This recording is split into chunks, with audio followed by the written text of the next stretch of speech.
Bienvenidos primos al podcast de Pancilla, el mejor trío futbolero que está ahí fuera en YouTube. Aquí a la izquierda está Matías Cicero, a la derecha aquí mi compañero William Castro y en el centro su host favorito Rodrigo Pinzón. Si bien el deporte con un balón redondo a nosotros nos encanta, no hablaremos de eso hoy, sino hablaremos de un poco distinto, unos años atrás, el Poc-Tapoc. Entonces, si vamos a hablar de Poc-Tapoc, no quiere decir que hablemos de la cultura maya, ¿no? Hablaremos de la cultura maya, pero no va a ser el tema principal. Yo quiero hablar de Mesoamérica. Mesoamérica, güey, que flojera, fútbol, 3 al Madrid, al Messi, pistas. Hay que cambiar la vibra hoy, Mati, para incluir a más público. O sea, por favor, no me fucking hagas stupid y escúchame. Que esto, perdóname, pero es increíble. Mesoamérica. Mesoamérica. Sí, o sea, Mesoamérica es una de las áreas culturales de América que abarca todo. ¿Por qué se llama Mesoamérica? Sí. Ya. Tranquilo. Meso. De hecho, es un dato curioso, gracias por la pregunta. Mesoamérica literalmente significa Centroamérica. Y no, la neta, no te vas a creer dónde está, güey. No, eres un gracioso, pero ya. Mesoamérica está ubicado en el centro de América, en El Salvador, Honduras, países pobres, ¿no? Claro, o sea, Belice, parte de Nicaragua, Costa Rica, parte de México. Para que se estar preguntando. ¿Cómo lo voy a saber? Yo que estudiar esa cosa. Bueno, para que sepan, están esos países ubicados. ¿Y saben qué países están?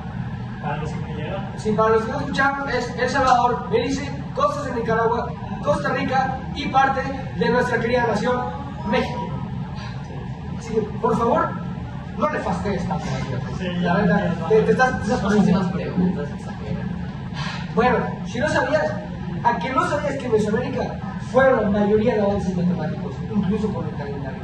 No, eso se hizo en Europa o Pues sí, por ejemplo, de la mayoría de los avances tecnológicos fueron realizados por los mayas, de los que me estabas diciendo. ¿Qué hicieron? ¿Qué más?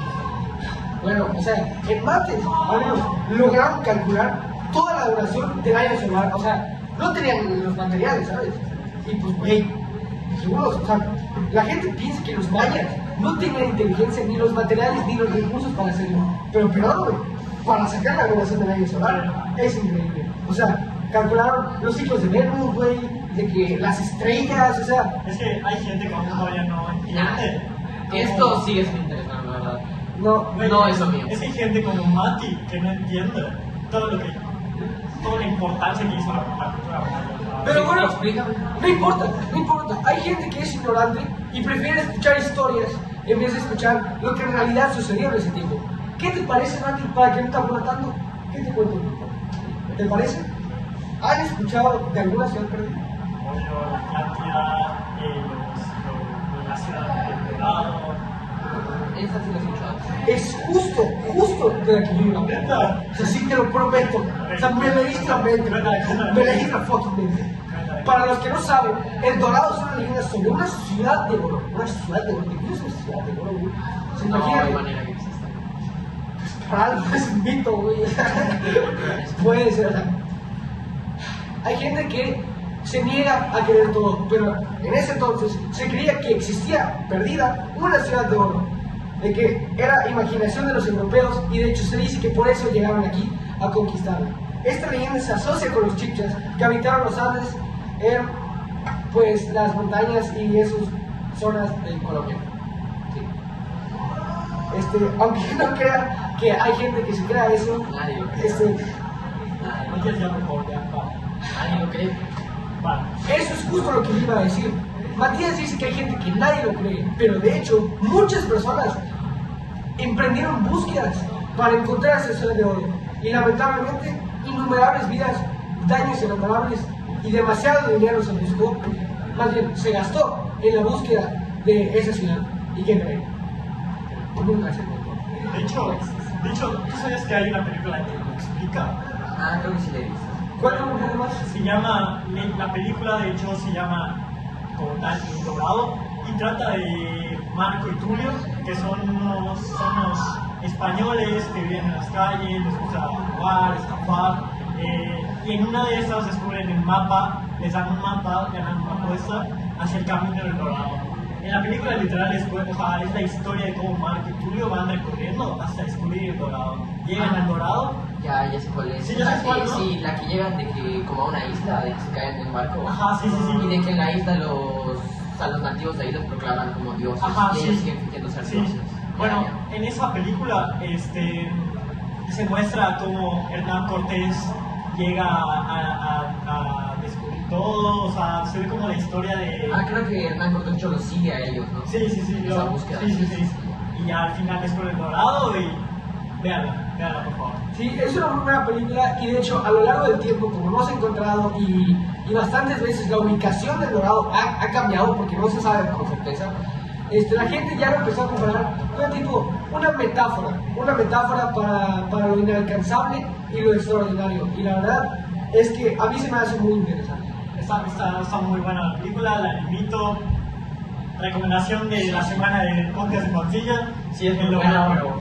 El Camino hacia el Dorado, peliculón, la tiene que ver. Pongamos acá la imagen de la película, pero véanla, muy buena película. Bueno, ahora sí ya me toca a mí. Y esto de los mayas, la verdad es que no es lo mío, no me encanta. Mejor metámosle algo más divertido, un poco de fútbol. Si es camisa de fútbol también, yo vamos a intentarlo, ¿no? Pues sí, la verdad, o sea, no estoy totalmente de acuerdo, pero pues vamos a darle, ¿no? No vamos a hablar de selecciones modernas, pero este tema yo creo que se presta un poco a hablar más de equipos legendarios, ¿no? O sea, tenemos muy buenos mayas, olmecas, zapotecas. Mexicas. Oye, y que cada uno de ellos tuvo estrategias, tecnologías y avances que los convirtieron en los principales equipos de su liga histórica mesoamericana. Sí, Es buena, muy buena. Los que tuvieron mejor estrategia, si no estoy mal, son los mayas.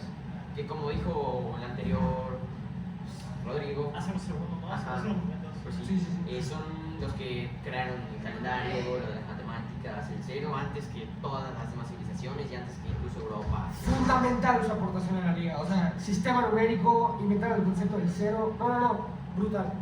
De hecho, hasta su calendario solar tiene una presión increíble, así. Creo que eso los hizo meter 300 goles. Sí. Bueno, Ah, sí. También, por ejemplo, construyeron observatorios astronómicos, templos alineados con fenómenos celestes, o sea, sus templos los construían alineados con las estrellas y ellos apuntaban de que, más o menos, aún no se sabe, bueno, sí se sabe, pero sus templos lo construían en base a constelaciones astronómicas y, o sea, y todo esto contando que no tenían de que las herramientas, exacto, o sea, constructoras que ahorita nosotros tenemos, ellos no tenían nada de eso, todo era mano a obra. Y la verdad, o sea, es un equipo que tiene demasiadas cosas, demasiadas estrategias y muy dinámico el equipo y por eso es que ahora está como de moda, ¿no? Pero como toda liga sabemos, siempre está el equipo longevo, el fundador se podría decir. Y en este caso, sin duda alguna, serían los olmecas. Los olmecas fueron considerados la cultura madre, de verdad. O sea, Pero, bueno, Bueno, después de las fallas técnicas que tuvimos, ahora nos toca hablar de los Zapotecas Fútbol Club. Bueno, los Zapotecas, su estadio se ubicaba en el Monte Albán y tenía una alineación y una estructura bien organizada, o sea, una ciudad muy organizada. Tenían sistemas agrícolas avanzados y un calendario propio. O sea, ellos eran un equipo que no seguía las reglas de los diferentes más equipos como los olmecas, mayas. O sea, ellos estaban punto y aparte.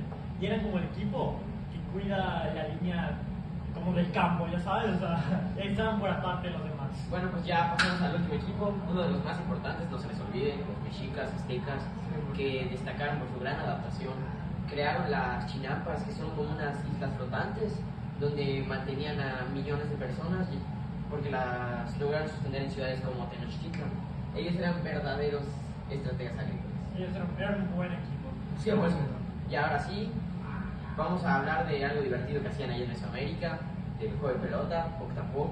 ¿Tú qué puedes decir de eso? Bueno, el famoso juego de pelota era más que un deporte. Para la cultura mesoamericana, el juego de pelota lo utilizaban como ceremonias religiosas, políticas. O sea, el juego de pelota, más que un solo deporte, era vivir acerca de él. O sea, no vivir, pero sí tenían una gran importancia en la cultura mesoamericana. Si para nosotros el fútbol es vida, para ellos literalmente era vida. O sea, de que el poc a poc, si perdías, no era que, sí, en el partido de vuelta. No, lo sacrificaban. Los mataban, Y les iba muy mal, porque no era solo competir. El orden del universo estaba en sus manos. Y literal, el movimiento de la pelota simbolizaba el movimiento del sol entre el día y la noche.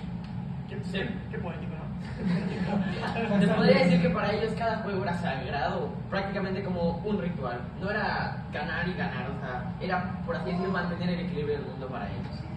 Literal. Y pues, como hemos visto, las civilizaciones en ese entonces eran mucho más avanzadas de lo que queríamos. No solo construyeron grandes equipos, o sea, grandes ciudades o pirámides, también desarrollaron muchas tecnologías y avances con organización bastante impresionante. O sea, y lo que acaba de decir Pinzón incluye desde el calendario maya hasta las chinampas mexicas y la escritura olmeca. Todas esas culturas aportaron muchísimo al desarrollo humano. Y si lo quieren ver como un partido de fútbol, cada civilización tenía su propia estrategia y cada una de ellas dejó su propia huella. En la liga. En la liga. En la liga. De Mesoamérica. Bien, ya vamos entrando a la recta final de este podcast. Y para finalizar, quiero que hagamos un pequeño recorrido por lo que fue la conquista de Yucatán. Que como sabemos, no fue ni rápido ni sencillo. Fueron más de 30 años de alianzas, resistencias, traiciones y masacres. Pensó Mati, ¿cómo ustedes ven el inicio por ahí de 1511? Pues como la mayoría de inicios todos comienzan por accidentes, ¿sabes? Pues en 1511 un navío español naufragó, Jerónimo de Aguilar se quedó con su identidad española, sin embargo Gonzalo Guerrero todo lo opuesto.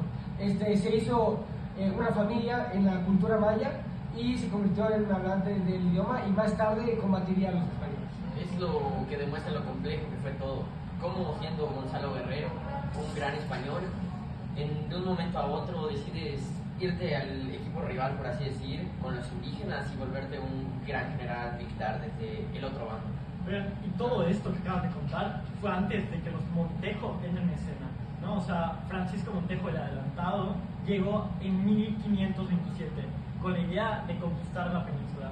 Y son más o menos, ¿por qué? O sea, ¿qué pasó ahí? ¿Qué pasó ahí? Pues claro, o sea, no todos salen a la primera, ¿sabes? Y les fue muy mal al principio, porque los mayas se mantuvieron con su postura, ¿sabes? Y no le quisieron dar acceso tan fácil a los españoles. Claro, sabían perfectamente cómo defenderse. Y Montejo lo intentó hacer por la vía diplomática, creando ciudades como Campeche, Chacotón y otras, pero eran constantemente atacados o abandonados. Hay que decirlo, la conquista fue una guerra de desgaste. Oye, y luego, después de todo esto, viene Francisco de Montejo, Mozo, su hijo, ¿no? También, o sea... Sí, tuvo un papel importante. Sí, él juega un papel muy importante acá también, ¿no? Claro, o sea, él toma de que el liderazgo en 1531, pero pues como que se encuentra en un poco de dificultades con la línea maya, ¿no? Pero en 1540 logra fundar Valladolid, logra fundar Mérida 2 años después y pues nada, o sea, es un personaje muy importante en la historia. Y ojo que en esto ya había pasado mucho tiempo, fueron décadas y décadas de lucha, donde se crearon ciudades ya grandes como Mérida, y estamos hablando de una lucha muy constante en esta guerra, por así decirlo. Oye, y en todo este proceso de conquistas, todo, ¿qué papel juega Francisco Montejo de sobrino? Claro, o sea, fue fundamental porque al final fue como el general de toda la militar que tenían los españoles, ¿no? Mientras el Mozo fundaba las ciudades, él era el que estaba a la cabeza, literal, de todas las expediciones y conquistas y todo eso. También hay que hablar del impacto que estuvo en la población maya, ya que hubo epidemias, los forzaban a trabajar, mucha esclavitud y la verdad, por así decirlo, los mayas no vivían bien en esta época de conquista. Y para todo esto, o sea, la cultura maya aún sobrevive, ¿no? O sea, Sí, claro. bueno, ya para cerrar, para cerrar este podcast, quisiera hacer una pregunta que quiero que me respondan con un sí o no. ¿Están a favor de la conquista española? Yo estoy completamente amigo. Si no, no estaríamos acá como estamos. puede ser que estuviéramos de otra manera, pero pues hay que vivir del presente, del ahora. Misma respuesta, tal vez no estaría tan de acuerdo con lo hicieron, pero sí nos ayudó bastante. Ahora, yo igual creo que estoy a favor. También los métodos fueron muy Drásticos. inmorales, pero estoy completamente a favor. Y ya, padrinos, eso fue todo. Primos, un gusto. Gracias por este podcast y nos vemos en la próxima.